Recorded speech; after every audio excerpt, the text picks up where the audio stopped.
మీరు మీ అభిమాన shows and serials TV కన్నా ముందు ఈటీవీ విన్ యాప్లో చూడండి. Download and subscribe to ETV win app. 99 రూపాయలు మాత్రమే. పెద్దమ్మ గారు, చిన్నయ్య గారు, దుర్గా మేడం మాట్లాడిన క్యాటరింగ్ సర్వీస్ మేనేజర్ ఈయనకి సిటీలో చాలా మంచి పేరుంది. ఏ వంట అయినా సరే ఎరగొట్టేస్తారు. అన్ని ఆర్డర్ ఇచ్చేసేయండి. నమస్తే అండి. నమస్తే. మా జానకి కళ్యాణ్లో ఒక్కగానొక్క కూతురు పెళ్లి అంగరంగ వైభవంగా జరిపిస్తున్నాం. పెళ్లికొచ్చిన బంధువులు, స్నేహితులు గొప్పగా మాట్లాడుకునేది పెళ్లి వేడుక గురించి, ఆ తర్వాత పెళ్లి విందు గురించే. ఆ విందులో గాని ఆతిథ్యంలో గాని ఎలాంటి లోటు జరగకూడదు. అలాగే అండి.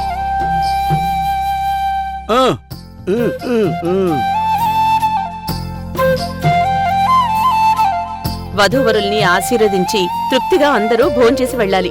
తప్పకుండా మేడం. మీరు ఏ ఐటమ్స్ ఆర్డర్ చేసినా బెస్ట్ క్వాలిటీ సర్వ్ చేస్తాం. అందులో ఎలాంటి లోటు జరగదు. మా పెద్దమ్మ సజెస్ట్ చేసిందంటే ఖచ్చితంగా మీరు బెస్ట్ ఇస్తారని మాకు అర్థమైంది. అమ్మా, ఏమేం ఐటమ్స్ కావాలో చెప్పు. ఇప్పుడే చెప్తున్నాను. బూరెలు, బొబ్బట్లు, పాయసం, గుమ్మడొడియాలు, మజ్జిగ మిరపకాయలు, గోంగూర పచ్చడి, పులిహోర. అలాగే ఓకే మేడం.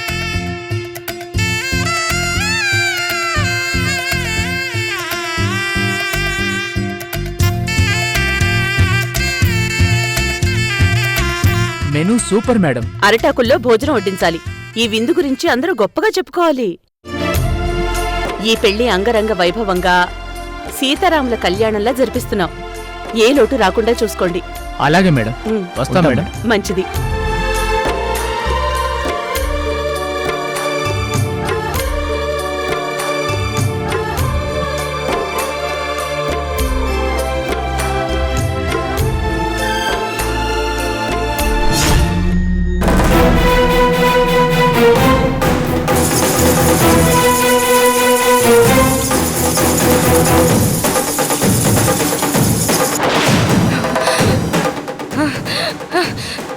సౌందర్య, నా చరణ్ కి నువ్వు నచ్చడం వల్లే వాడు నన్ను కన్నెత్తి చూడటం మానేసి నీ వల్ల పడ్డాడు.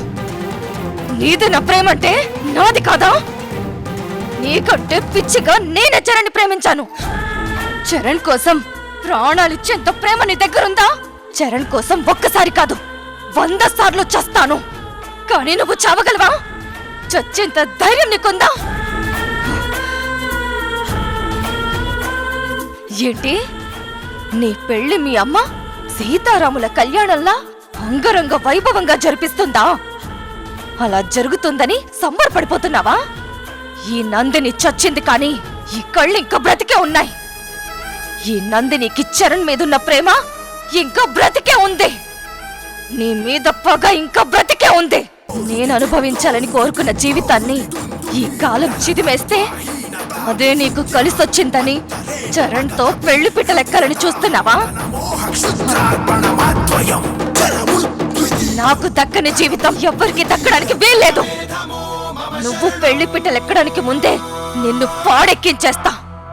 ఈ జన్మలోనే కాదు, ఏ జన్మలోనూ నువ్వు చరణ్కి భార్య కాలేవు.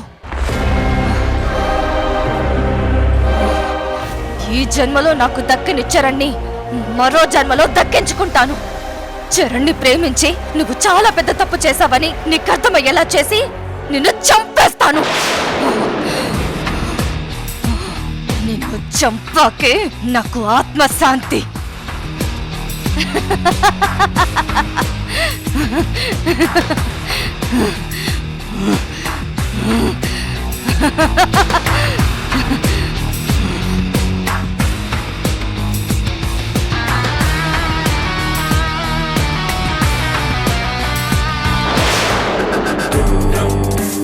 అమ్మా,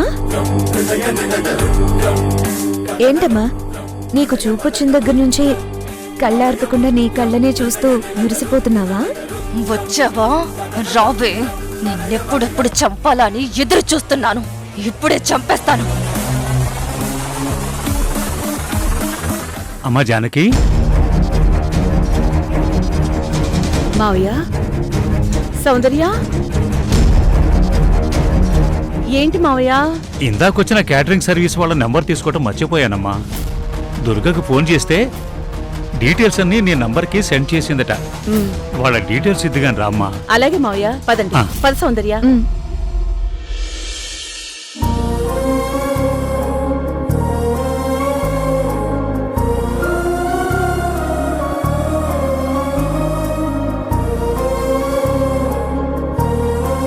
అమ్మా పార్వతి, ఈ నగలన్నీ నందిని కోసమే చేయించాను. కానీ నందినియే మన కళ్ళ ముందు లేకుండా పోయింది. అన్నయ్య, నందిని మనకు శాశ్వతంగా దూరం అయిపోయింది, కానీ నందిని కళ్ళు సజీవంగా ఉన్నాయి. ఆ దేవుడు మనకి ఈ దురదృష్టంలో కూడా చిన్న సంతృప్తిని మిగిల్చాడని మనం సంతోషపడాలే కానీ కుమిలిపోకూడదన్నయ్య. ఒక్కగానొక్క కూతురని నందిని మనసు బాధ పెట్టకూడదని ఎంతో ప్రాణంగా పెంచాను. కానీ ఈ తండ్రి ప్రేమ ఏ రోజు అర్థం చేసుకోలేకపోయింది. అత్యాశతో అర్ధాంతరంగా వెళ్ళిపోయింది. కొన్ని బంధాలు అంతే అన్నయ్య. పిల్లల ఎదుగుదల చూసి వాళ్ళ పిల్లల ఆలనా పాలనా కూడా మనమే చూడాలనుకుంటాం. ఎన్నో ఆశలు పెట్టుకుంటాం. పిల్లల ఒడిలోనే చివరి శ్వాస వదలాలని కోరుకుంటాం. కానీ దురదృష్టం, ఒక్కోసారి తల్లిదండ్రుల ముందే పిల్లల జీవితాలు అర్ధాంతరంగా ముగిసిపోతున్నాయి. ఇవి చెరిపేస్తే మారిపోయే రాతలు కావు కనుక మనం కన్నీళ్లు దిగమింగుకోవాల్సిందే అన్నయ్య. తప్పదు. అవునమ్మా, తలరాతకు తల వంచాల్సిందే అని నా మనసుకు నేను సర్ది చెప్పుకుంటూ ఇంకా మనిషిగా ఉన్నాను. నా బిడ్డ నందిని పెళ్లి కోసం చేయించిన ఈ నగలు నీకు కోడలుగా రాబోయే సౌందర్యకి ఇవ్వమ్మా. మావయ్య,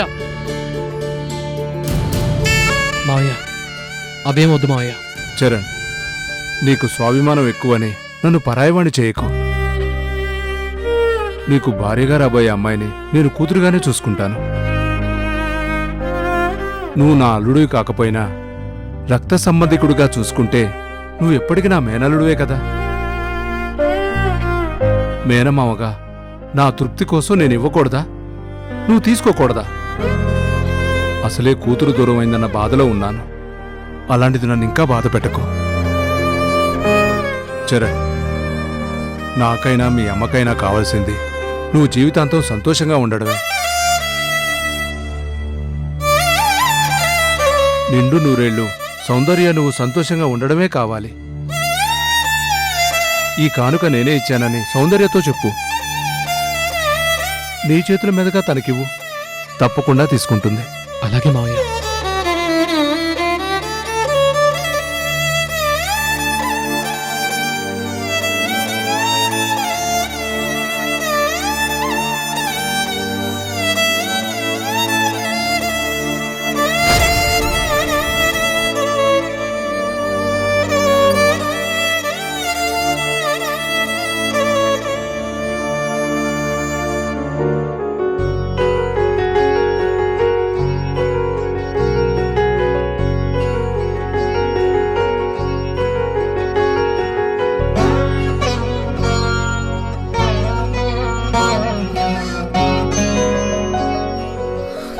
చరణ్ కాల్ ఆన్సర్ చేయట్లేదేంటి?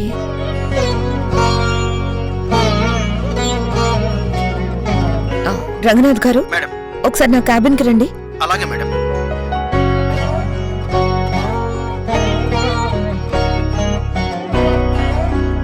చెప్పండి మేడం. చరణ్ కాల్ ఆన్సర్ చేయట్లేదు. తను ఇంకా ఆఫీస్కి రాలేదా? రాలేదు మేడం, ఏదో పర్సనల్ వర్క్ ఉందని చెప్పారు. పర్సనల్ వర్కా?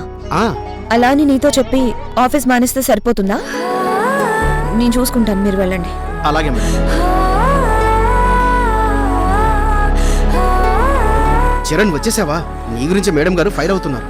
ఫైర్ అవుతున్నారా? దేనికి? ఏ ఫైల్ గురించి, ఏ ప్రాజెక్ట్ గురించి నీతో మాట్లాడాలనుకుంటున్నారో తెలియదు గాని నీకు కాల్ చేస్తే నువ్వు ఆన్సర్ చేయట్లేదంట కదా. తొందరగా వెళ్ళి కనిపించు. మేడం ఫైర్ అయితే నేను ఫైర్ ఇంజన్ లాంటోని, ఎంత పెద్ద మంటలైనా ఆర్పేస్తాను. నేను చూసుకుంటాలే బాబాయ్, నువ్వు టెన్షన్ పడకు. సరే, వెళ్ళు వెళ్ళు వెళ్ళు.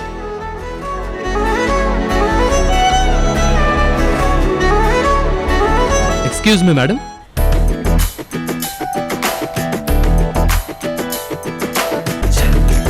ఎక్స్క్యూజ్ మీ మేడం, నేను లోపలికి రావచ్చా? కమిన్.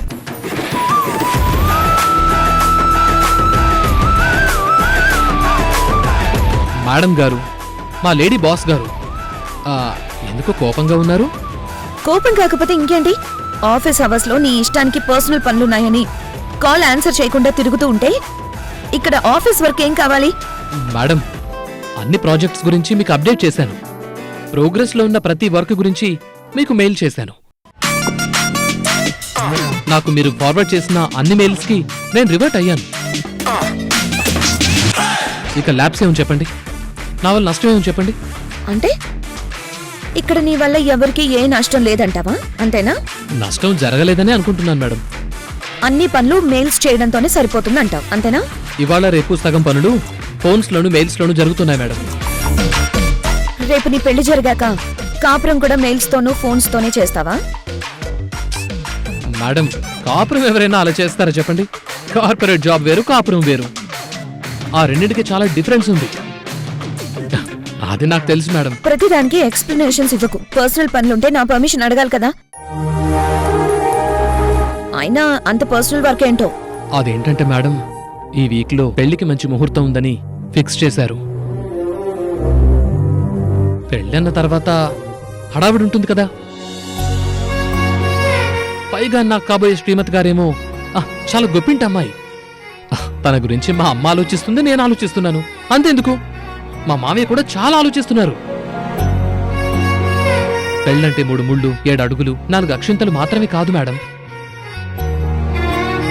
ఎన్నో కలలు, ఎన్నో ఆశలు, ఎన్నో మధురానుభూతులు. అందరితో చెప్పుకునే ఫీలింగ్స్ కొన్ని, చెప్పకుండా జీవితాంతం మనసులో దాచుకునే ఫీలింగ్స్ కొన్ని. ఆ ఎక్సైట్మెంట్ మీకు నేను ఎలా చెప్పాలి మేడం? నీ కాబోయే భార్య అంటే నీకంత ఇష్టమా? చాలా ఇష్టం. చాలా అంటే ఎంతంటే అది మీకు ఎలా చెప్పాలి? ఇనుముని కిలోల్లో కొలవచ్చు, లిక్విడ్స్ని లీటర్స్లో కొలవచ్చు, బంగారాన్ని గ్రాముల్లో కొలవచ్చు, వజ్రాన్ని సెన్స్ లెక్కన కొలిచి వాటి విలువని చెప్పొచ్చు. ఇప్పుడు మనసు గురించి కానీ ప్రేమకు ఇంత అని కొలవలేం మేడం. అది తెలియకే చాలామంది కవులు సముద్రమంత ప్రేమ, ఆకాశమంత ప్రేమ అన్నారు.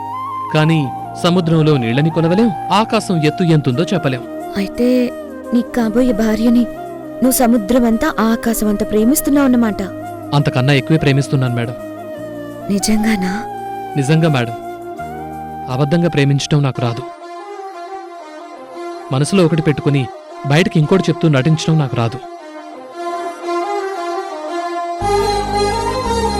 అన్నట్టు బాస్కి ఇంకా నా మీద కోపం పోయినట్టే కదా?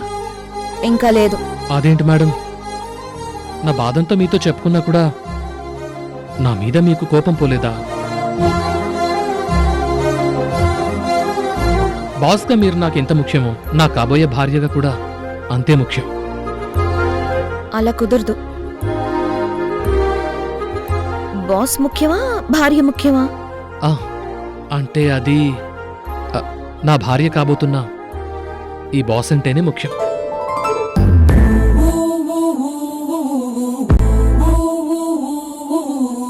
నేను ఆఫీస్కి లేట్గా రావడానికి కారణం మా మావయ్య.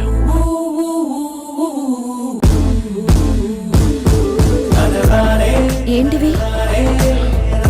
తన కూతురికి చేయించిన నగల్ని నా కాబోయే భార్యకి ఇవ్వమని నా చేతుల్లో పెట్టాడు. ఇప్పుడు ఆ నగలన్నీ మీ చేతుల్లో పెడుతున్నాను.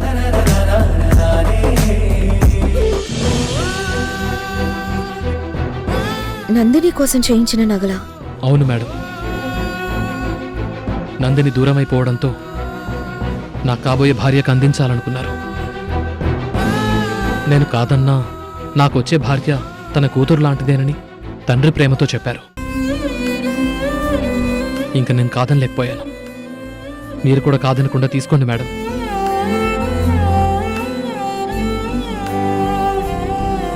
తీసుకోండి మేడం. నీ చేతులతోనే అలంకరించు. అంతకంటే భాగ్యమా? ఇప్పుడే అలంకరిస్తాను చూడండి.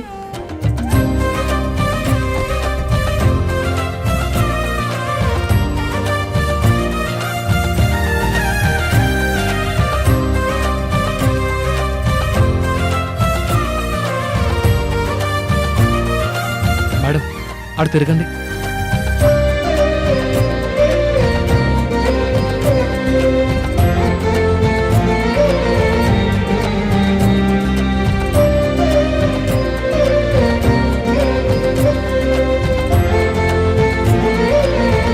ఇది నీకోసం నేను కొన్న chain.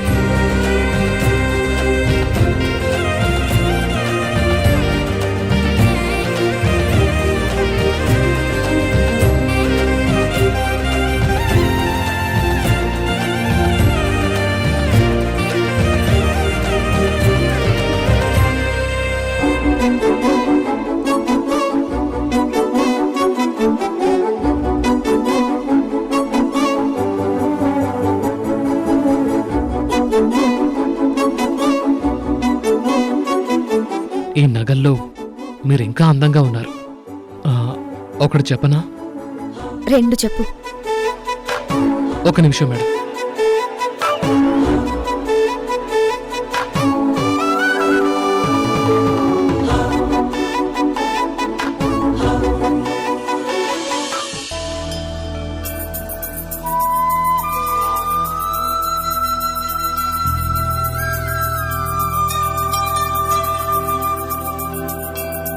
I love you madam.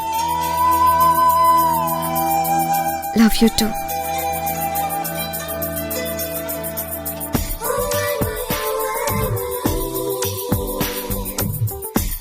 ఈ జంట నూరేళ్లు హ్యాపీగా ఉండాలి. శుభమస్తు, కళ్యాణమస్తు. అస్తు అస్తు, శుభమస్తు.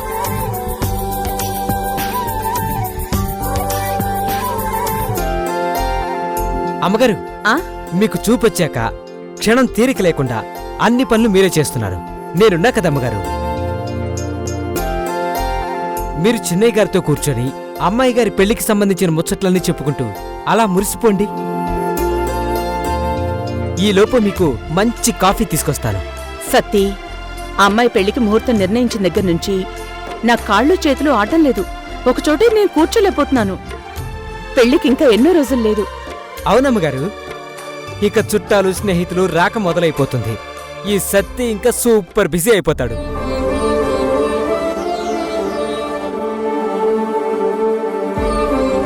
అదిగో అప్పుడే బంధువుల రాక మొదలైపోయింది.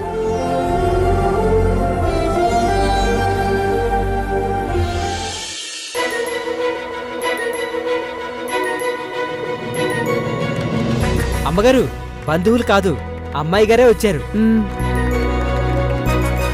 ఆఫీస్ నుంచి అప్పుడే వచ్చేసింది.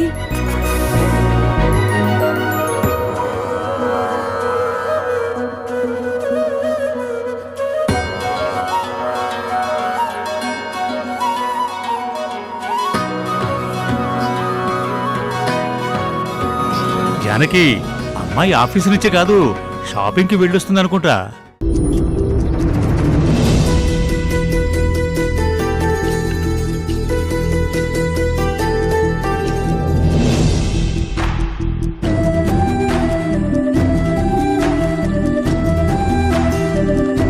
సౌందర్య,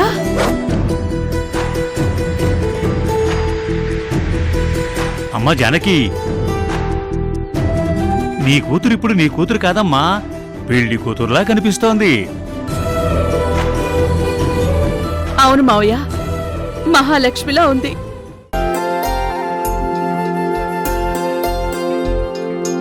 యాండి, మన అమ్మాయిని చూడండి. చూస్తుండగానే ఆడపిల్లలు పెరిగి పెద్దవాళ్ళైపోతారంటారు. అది నిజమేనండి. నిన్న మొన్న నా ఒళ్ళో ఆడుకున్న పిల్ల రేపు పెళ్లి పెట్ల మీద కూర్చోబోతోంది. అవును జానకి, మన అమ్మాయి పెళ్లి దుర్గ కుదర్చడం, చరణ్ని ఇంటికి రప్పించడానికి ఒప్పించడం అంతా ఆ దుర్గ పుణ్యమే. మన అమ్మాయి ఎప్పుడు మన కళ్ళ ముందే ఉంటుంది. సౌందర్య, నువ్విలా నగలు కొనడానికి వెళ్తున్న విషయం నాతో ఒక్క మాటైనా ఎందుకు చెప్పలేదు? చరణ్ నువ్వు కలిసి షాపింగ్ చేసొచ్చారా?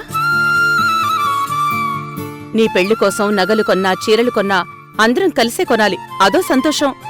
అదొక తియ్యటి జ్ఞాపకంలో ఉంటుంది కదా. అవును కదమ్మా, చిన్న చిన్న విషయాలన్నీ అమ్మతోనూ ఈ తాతయ్యతోనూ చెబుతూ మురిసిపోయేదనే కదమ్మా. మరి ఈ విషయం ఎందుకు చెప్పలేదు? ఈ విషయం మాకెందుకు చెప్పలేదు? ఎందుకు చెప్పలేదంటే ఇవి నేను కొన్న నగలు కాదు, మరి కానుకగా వచ్చిన నగలు. ఇన్ని నగలు కానుకగా ఇచ్చారా? ఎవరిచ్చారు? చరణ్. చరణ్ ఇచ్చాడా? నమ్మబుద్ధి కావటం లేదే. వాళ్ళ ఆర్థిక పరిస్థితి ఏమిటో మనకు తెలుసు కదమ్మా. ఇన్ని నగలు నీకోసం చరణ్ కొనటం నాకు ఆశ్చర్యంగా ఉందమ్మా. తాతయ్య, ఇవి చరణ్ కొన్న నగలు కూడా కాదు. కొనకపోతే ఎలా వస్తాయమ్మా? నందిని వాళ్ళ నాన్నగారు నందిని కోసం చేయించిన నగలంట. అవి చరణ్కిచ్చి నాకివ్వమని చెప్పారంట.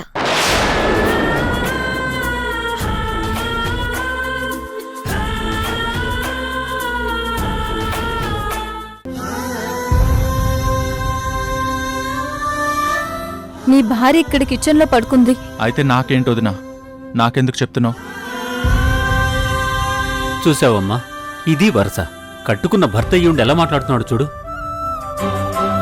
నా మేనకోడలు మంచినీళ్ళిచ్చినా అందులో ఏదైనా కలిపిందేమోనని అనుమానిస్తున్న మురారి నమ్మకాలు పోగొట్టుకుంటే ఇంకా మిగిలేది అనుమానాలే కదా.